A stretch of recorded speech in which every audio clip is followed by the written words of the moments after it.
Good morning student. आज हम आपको कबीरदास पाठ में उनकी पहली और दूसरी साखी उसको समझाना चाहेंगे। कबीरदास जी, जैसा कि हमने आपको बताया, निराकार ब्रह्म के उपासक थे। उन्होंने सभी जगह ईश्वर व्याप्त है ऐसा कहा है। उन्होंने अपनी साखियों में प्रेम के महत्व को, संत के लक्षण और ज्ञान की महत्वता पर जोर दिया है और वो बताना चाहते हैं कि हर किसी के अंदर की आत्मा एक परमात्मा का ही अंश है जो हमें जीवित रखे हुए है। वह आत्मा ही परमात्मा है, इसलिए हमें किसी को भी, किसी भी जीव जंतु को कष्ट नहीं देना चाहिए। पहली साखी देखिए। मान सरोवर सुभर जल, हंसा केल कराई, मुक्ता फल मुक्ता चुबे, अब उड़ अनंत न जाए। कबीरदास जी कहना चाहते हैं, मान सरोवर सुभर जल, जैसे मान सरोवर रूपी जो झील है उसमें स्वच्छ पानी भरा रहता है और हंसा केल कराए, और उसके चारों ओर कहा जाता है कैलाश पर्वत पर मानसरोवर नाम की एक झील है जिसमें एकदम स्वच्छ पानी भरा हुआ है। हंस उसके चारों ओर विचरण करती रहती है, किलकोरे करती, केली माने कल्लो करते रहते, किलकोरे करते रहते हैं। मुक्ता फल मुक्ता चुगे, मोती रूपी फल को हंस क्या चुगता है? मोती चुगता है। इसलिए वो मोती रूपी बूंदे हैं, जो बर्फ की बूंदे हैं, मोती रूपी बूंदों को, वो मोतियों को चुगता रहता है और अब उड़ आनंद न जाए। वो कहीं उड़ करके नहीं जाना चाहता है क्योंकि उसको वही आनंद मिलता है। अर्थात तुलसीदास जी ने इसके दो अर्थ स्पष्ट किए। मान सरोवर सुभर जल, हम सबका पवित्र मन मान सरोवर की तरह पवित्र है। हम सबके शरीर में जो मन है वो मान सरोवर की तरह पवित्र है। हंसा केल गिराए, अच्छी तरह से पवित्र है और उसमें मन रूपी प्राणी वो किलोले कर रहा है।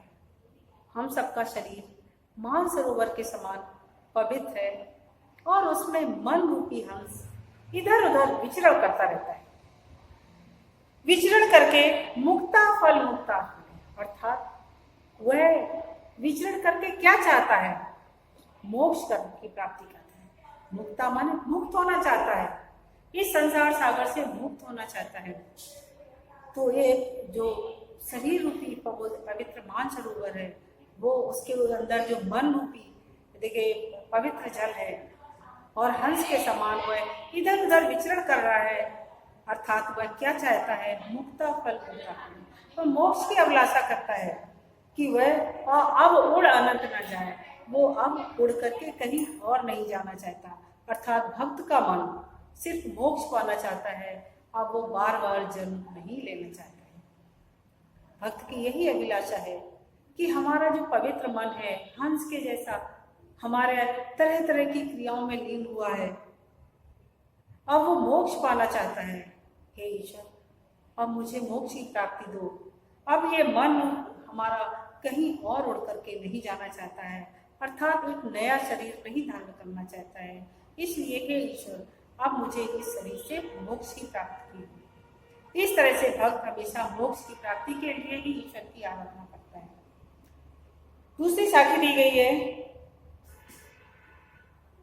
प्रेमी ढूंढत मैं फिरो, प्रेमी मिलो न कोई, प्रेमी को प्रेमी मिले, सब विष अमृत हो। कबीरदास जी कहते हैं कि मैं भक्त, सच्चे भक्त को ढूंढना चाहता हूँ, सच्चे ईश्वर भक्त को ढूंढना चाहता हूँ, पर मुझे कोई भी ऐसा सच्चा ईश्वर भक्त नहीं मिलता है। अर्थात कबीरदास जी उस भक्त को ढूंढना, प्रेमी को प्रेमी ढूंढत मैं फिरूं। प्रेमी मतलब ईश्वर से प्यार करने वाला। मैं उस ईश्वर से प्यार करने वाले भक्त को ढूंढना चाहता हूँ और प्रेमी मिलो न कोई, लेकिन ऐसा भक्त, ईश्वर भक्त हमें कहीं भी नहीं मिलता है जिसको मैं ढूंढ रहा हूँ। और जब वह ईश्वर भक्त, प्रेमी को प्रेमी मिलो, जब ऐसा ईश्वर का सच्चा भक्त मुझे मिल जाता है तो सब विष अमृत हो। तब मन की सारी विषय वासनाएं विष से अमृत में परिवर्तित हो जाती हैं। अर्थात हमारे सब मन की जो विषय वासनाएं हैं वो सभी धुल जाती हैं और ईश्वर प्रेम के प्रभाव में हृदय आनंद से भर जाता है, अर्थात सारी बुराइयां नष्ट हो जाती हैं। इसलिए कबीरदास जी कहना चाहते हैं कि मैं इस संसार सागर में सच्चे प्रेमी को ढूंढ रहा हूँ, जो सच्चा ईश्वर भक्त है। मैं जो सच्चा ईश्वर भक्त है, और मुझे सच्चा ईश्वर भक्त कोई भी दिखाई नहीं देता है। और जब इस संसार में ईश्वर और सच्चा ईश्वर भक्त मिल जाता है तो मन की सारी तो सब विष अमृत हुए। तो मन में जितनी भी विषय वासनाएं भरी हुई हैं, जो विष के समान हैं, वो सभी दूर हो जाती है या अमृत में परिवर्तित हो जाती हैं, अर्थात ईश्वर प्रेम के प्रवाह से हृदय आनंद से भर जाता है और मन की सारी बुराइयां नष्ट हो जाती हैं। इसी तरह से कबीरदास जी इनको ढूंढना चाहते हैं। तीसरी इसकी दी गई है साखी, हस्ती चढ़ियो ज्ञान की सहज दुलीचा डाल, स्वर्ण रूप संसार है मूखन दे झकमार। अर्थात कबीरदास जी कहना चाहते हैं कि यदि हमें ज्ञान भी प्राप्त हो जाए, कितना ज्ञान हो जाए, हाथी के समान, जैसे हाथी विशाल होता है, यदि इतना ज्ञान भी हमें प्राप्त हो जाए, हस्ती चढ़ियो ज्ञान की, पर फिर भी हमें सहज दुलीचा डाल। जिस तरह से आपने देखा कि यदि हाथी पर सवार होने के लिए हमें क्या होता है, एक दुलीचा ऊपर से डालना पड़ता है। यदि हम उस पर दुलीचा नहीं डालेंगे तो हम उस हाथी की सवारी नहीं कर पाएंगे, क्योंकि नंगी पीठ वो हमें गिरा देगा। आपने देखा जब भी हाथी के ऊपर बैठा जाता है तो उसके ऊपर एक बना गुण होता है, उसी के ऊपर ही हम हाथी पर बैठ सकते हैं।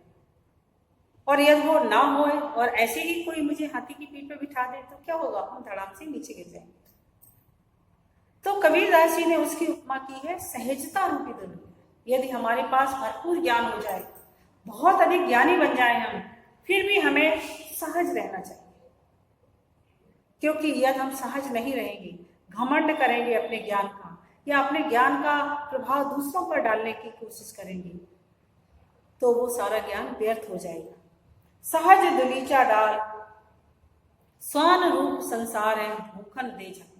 इस संसार को उन्होंने स्वान के समान, स्वान मतलब कुत्ते के समान बताया कि ये सारा संसार कुत्ते के समान है। जब हाथी निकलता है गली में से तो पीछे से बहुत सारे कुत्ते भौंकने लग जाते हैं।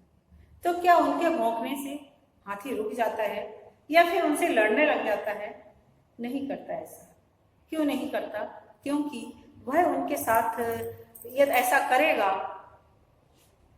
तो वो अपना समय बर्बाद करेगा, इसलिए वो उनकी परवाह नहीं करता है और आगे बढ़ता चला जाता है। और यदि आगे कोई आ भी जाता है भौंकते भौंकते तो उसको अपनी सूंड से अलग कर देता है। इसी तरह से व्यक्ति को कि यदि संसार में लोग उसकी निंदा करते हैं तो उस निंदा की किसी भी तरह से परवाह नहीं करनी चाहिए। एक ना एक दिन वो निंदा करते करते थक जाएंगे और फिर वो अपने आप ही चुप हो जाएंगे। जिस तरह से पीछे भागते भागते कुत्ते थक जाते हैं हाथी के, और फिर जब वो देखते हैं कि हाथी के ऊपर उसका कोई भी प्रभाव नहीं हो रहा है तो वो चुप हो जाती है। इसीलिए झक मार करके वो और फिर मजबूर हो करके और वो चुप हो जाती है। इसी तरह व्यक्ति को ज्ञानवान होना चाहिए लेकिन सहज होना चाहिए। सहजता रूपी दुलीचा अपने ऊपर डाल करके रहना चाहिए, क्योंकि ये संसार जो है स्वर्ण के समान है, कुत्ते के समान है। वो तरह तरह की टीका टिप्पणी आपके ऊपर करेगा, लेकिन आपको सहज रहना है और उनकी बातों का जवाब नहीं देना है। एक ना एक दिन वो अपने आप चुप हो जाएंगे। धन्यवाद।